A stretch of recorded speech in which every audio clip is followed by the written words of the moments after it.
नमस्कार दोस्तों। सुरेन हिंदी क्लास में आज हम पढ़ेंगे आदिकालीन साहित्य।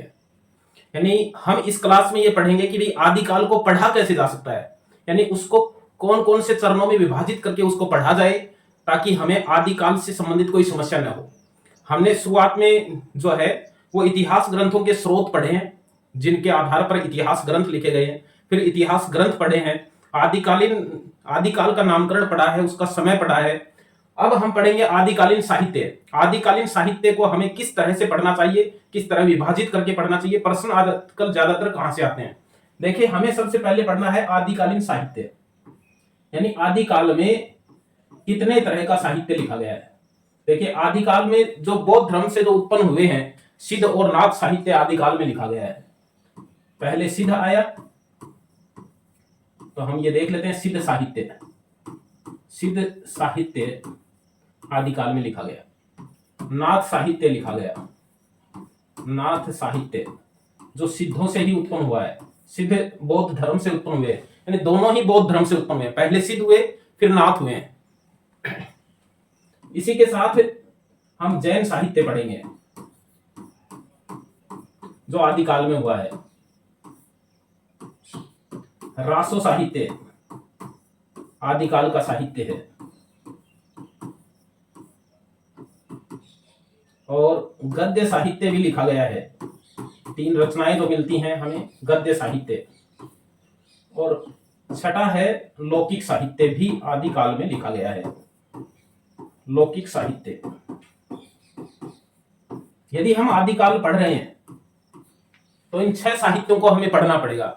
सिद्ध साहित्य क्या है, उसकी प्रवृत्तियां क्या हैं, उसकी प्रमुख रचनाएं क्या हैं, और रचनाकार तो वो उनकी रचनाएं लिख नहीं पाए, तो उनकी रचनाओं के संपादक कौन है, ये हमें पढ़ना है। नाथ साहित्य क्या है, उनकी रचनाओं का संपादक कौन है, उसकी प्रवृत्तियां क्या हैं, यानी इनकी प्रवृत्तियों के प्रश्न आजकल ज्यादा आते हैं। सिद्ध साहित्य, नाथ साहित्य, जैन साहित्य और रासो साहित्य, इनकी प्रवृत्तियों के प्रश्न जो है वो ज्यादा आते हैं। निम्न में से कौन सा कथन सिद्ध साहित्य से संबंधित नहीं है, निम्न में से कौन सा कथन बौद्ध नाथ साहित्य से संबंधित नहीं है, जैन साहित्य से संबंधित निम्न में से कौन सा असंगत कथन है, इस तरह के प्रश्न जो है वो ज्यादा आते हैं। कुल मिलाकर ये है प्रवृत्तियां, कि हमें इनकी प्रवृत्तियों को समझना पड़ेगा कि इसमें जो साहित्य लिखा गया है, जैसे नाथ साहित्य की यदि बात की जाए तो उसमें कवि तो कम है, भाई गोरखनाथ की रचनाएं ही उपलब्ध होती हैं, और उनका संपादन जो है वो डॉक्टर पीताम्बर दत्त बड़थवाल ने किया है। तो लेकिन उसकी प्रवृत्तियां जो है वो बहुत है। नाथ साहित्य की, सिद्ध साहित्य की प्रवृत्तियां हैं, जैन साहित्य की अपनी अलग प्रवृत्तियां हैं, रासो साहित्य की अलग प्रवृत्तियां हैं। लौकिक साहित्य क्या है, लौकिक साहित्य भी आदिकाल में लिखा गया है। लौकिक साहित्य की श्रेणी में कौन सी रचनाएं आती हैं, उसकी क्या प्रवृत्तियां रही हैं, उसकी क्या भाषा रही है, यह हमें ध्यान में रहना चाहिए। और गद्य साहित्य जो लिखा गया है, उनकी कथा वस्तु से संबंधित भी प्रश्न होना चाहिए, क्योंकि कवि रोड़ा की जो राउल वेल है उससे संबंधित आजकल जो प्रश्न आ रहा है परीक्षाओं में, वो ये आ रहा है निम्न में से कौन सा कथन उपयुक्त नहीं है इनमें से। तो कुल मिलाकर प्रवृत्ति से संबंधित प्रश्न हो गया कि उन रचनाओं की कुछ कथा वस्तु भी, हमें जो प्रमुख आदिकालीन कवि हैं उनके बारे में पढ़ना चाहिए, उनकी प्रवृत्तियों के बारे में पढ़ना चाहिए, और उनकी रचनाओं से संबंधित। तो 6 तरह का साहित्य आदिकाल में लिखा गया। सिद्ध साहित्य लिखा गया जो कि बौद्ध धर्म से उत्पन्न हुआ है, बौद्ध धर्म से उत्पन्न हुआ है सिद्ध साहित्य। और सिद्ध साहित्य से ही जो है फिर नाथ साहित्य जो है वो निकला हुआ है। फिर जैन साहित्य जैन धर्म से संबंधित है, जिसमें रास रचनाएं लिखी गई। रासो साहित्य अलग है, और जिन्होंने युद्ध का प्रमुख कारण स्त्री को माना है उसमें लिखा हुआ है। गद्य साहित्य लिखा गया है, गद्य रचनाएं आदिकाल में मिलती हैं तो वो गद्य साहित्य है, उसकी प्रवृत्तियां हमें पढ़नी है। लौकिक साहित्य जो लिखा गया है वो हमें पढ़ना है इसमें। अब देखिए, पहले हम सिद्ध और नाथ साहित्य पढ़ते हैं। पहले सिद्ध हुए, सिद्ध साहित्य, और नाथ साहित्य, नाथ साहित्य।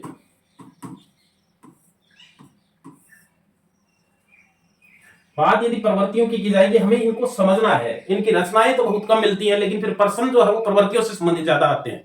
कि हम पहले तो यही समझ लें कि ये दोनों ही जो है वो बौद्ध धर्म से निकली हुई चीजें हैं। सिद्ध साहित्य जो है इसमें 84 सिद्ध थे, संख्या पूछी जाए तो 84 सिद्ध थे। 84 सिद्धों से ही 9 नाथ निकले हैं। आदिनाथ, आदिनाथ शिव को कहा जाता है, इसलिए शिव उपासक हैं ये, यानी नाथ जो है वो शिव उपासक हैं, शिव के उपासक हैं। अच्छा, शिव के उपासक ये भी हैं, योग इनमें भी है, सिद्धों में भी, लेकिन ये शिव शक्ति की युगल युगल मूर्ति के उपासक हैं, शिव शक्ति की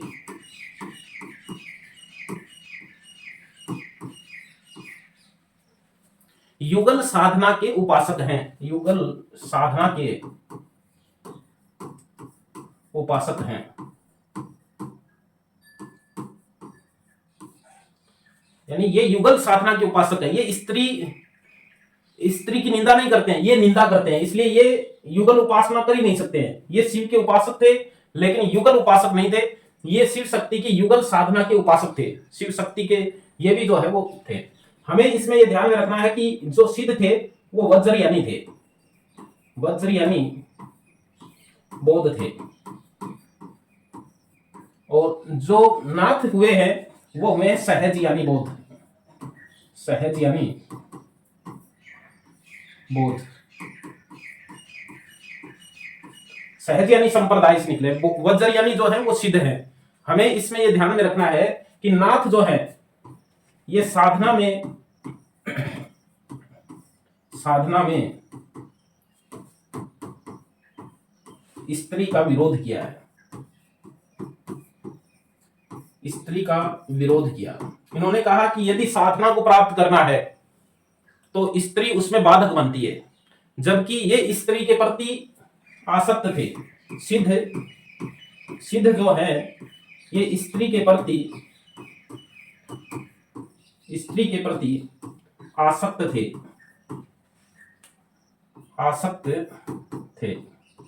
इनका ये मानना था कि स्त्री साथ रहेगी, स्त्री साधक रहेगी तो शायद साधना को जल्दी प्राप्त किया जा सकता है।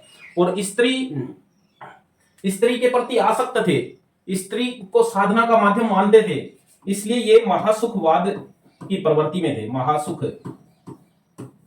महासुखवाद, वामाचार, पंचमकार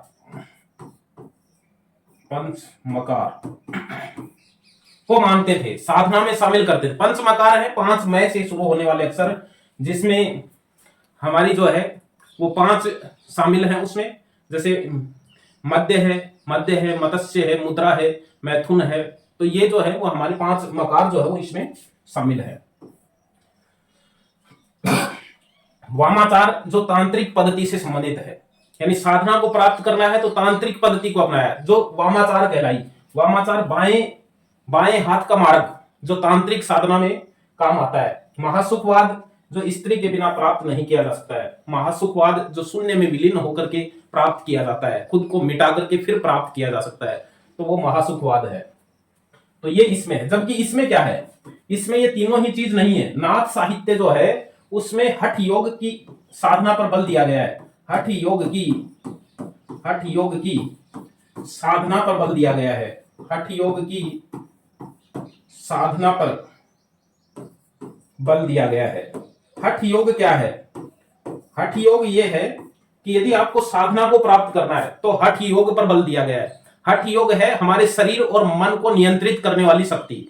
हठ योग है हमारे मन और शरीर को कंट्रोल में करना, नियंत्रण में करना, संयम में रखना, हठ योग है। यानी शरीर के अंदर स्थित सूर्य और चंद्रमा को नियंत्रित रखना, वो हठ योग है। और इन्होंने क्या अपनाया? उन्होंने अपनाया महासुखवाद, वामाचार मार्ग और पंचमकार, और इन्होंने जो है वो तांत्रिक पद्धति को अपनाया, तांत्रिक पद्धति को अपनाया, तांत्रिक पद्धति को जो है वो इन्होंने अपनाया है। अब देखिए हमें कुछ समानताएं भी इनकी प्रवृत्तियों में मिलती हैं। यानी सिद्ध साहित्य में और नाथ साहित्य में कुछ समानताएं भी हमें मिलती हैं।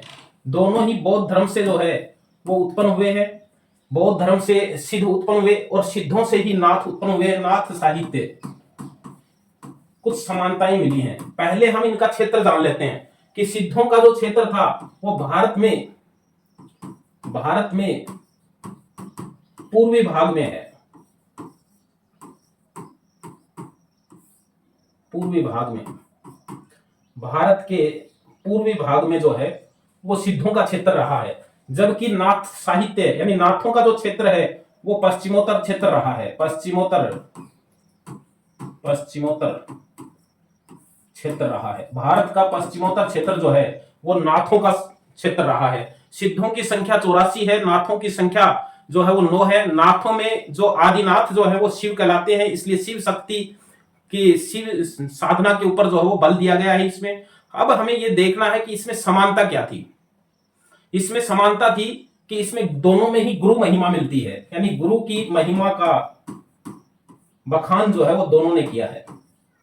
गुरु महिमा का बखान सिद्धों ने भी किया है और बाद में नाथों ने भी जो है वो गुरु महिमा का बखान जो है वो इन्होंने किया है। और इसमें हमें ये देखना है कि जो सिद्ध साहित्य है, सिद्ध साहित्य के अंदर जो है वो प्रवृत्ति मूलक है। सिद्ध साहित्य जो है वो प्रवृत्ति मूलक है, और ये जो है ये निवृत्ति मूलक है,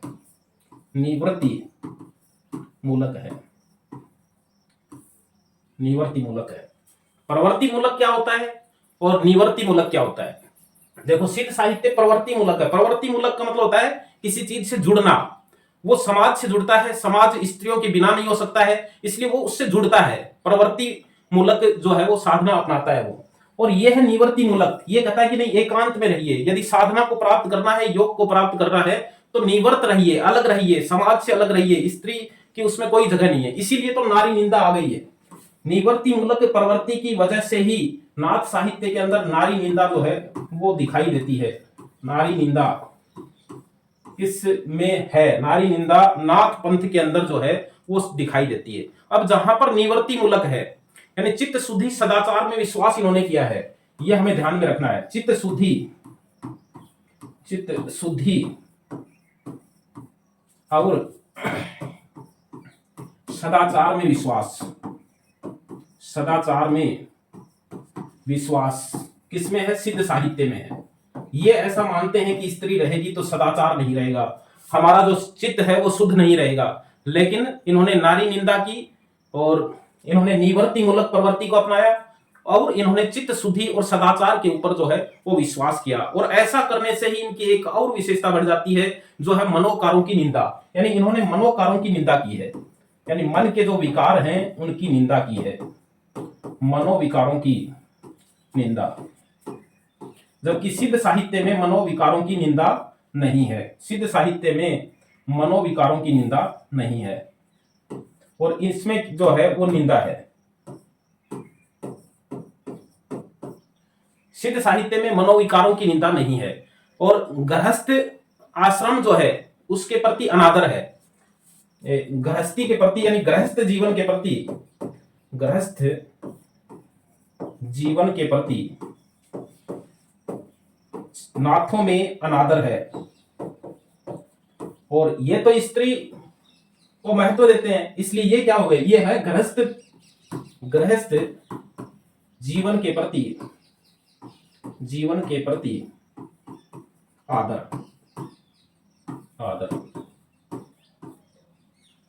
ये तो स्त्री साध्वी को भी साथ रखते हैं। इनका ये मानना है कि यदि महासुखवाद को प्राप्त करना है, यदि अपने आप को शून्य में विलीन करना है, महासुखवाद को प्राप्त करना है, तो फिर नारी साधिका जो है वो होनी जरूरी है, यानी उसके बिना नहीं हो सकता। इन्होंने जो गुरु महिमा की है वो ज्ञान प्रतिष्ठा है, यानी ज्ञान प्रतिष्ठा जो है वो इसमें दिखाई गई है। ये हमें ध्यान में रखना है, ज्ञान प्रतिष्ठा भी नाथ साहित्य के अंदर जो है वो है, क्योंकि जहां गुरु महिमा है वहां जहां नाथों ने जो गुरु महिमा की है उसमें ज्ञान प्रतिष्ठा जो है वो बहुत है। साधना मार्ग में स्त्री का विरोध इन्होंने किया है, निवृत्ति मूलक अपनाया है, पश्चिमोत्तर क्षेत्र है।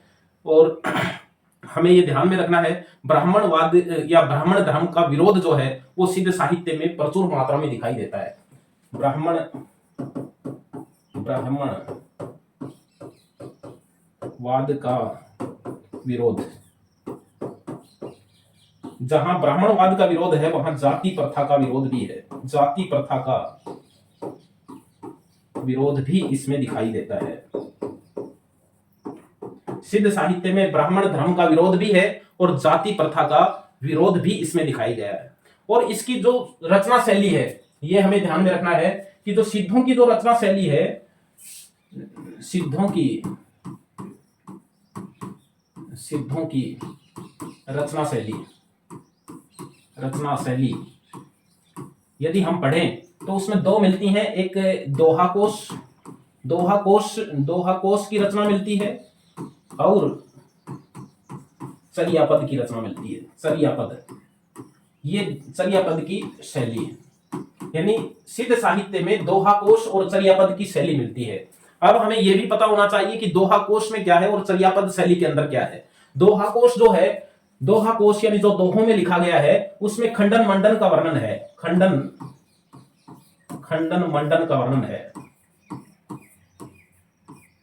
खंडन मंडन है, उसमें किसी भी चीज का विरोध और समर्थन है, खंडन और मंडन है। दोहा कोश की जो रचनाएं हैं उसमें, चर्यापद शैली में जो लिखे गए हैं उसमें गीत हैं, यह हमें ध्यान में रखना है। उसमें क्या है, उसमें गीत हैं, और गीत भी कैसे हैं, भावुकतापूर्ण है, भावुकतापूर्ण है। चर्यापद शैली जो है वो गीत शैली में लिखी गई है, भावुकतापूर्ण जो गीत जो है उसमें मिले हैं उसमें, और जो दोहा कोश है उसमें खंडन मंडन है। तो ये हमारा सिद्ध और नाथ साहित्य है। सिद्ध साहित्य में 84 सिद्ध मिले हैं और उनमें लगभग 7 या 8 जो सिद्ध हैं उनकी रचनाएं कुछ मात्रा में मिली हैं।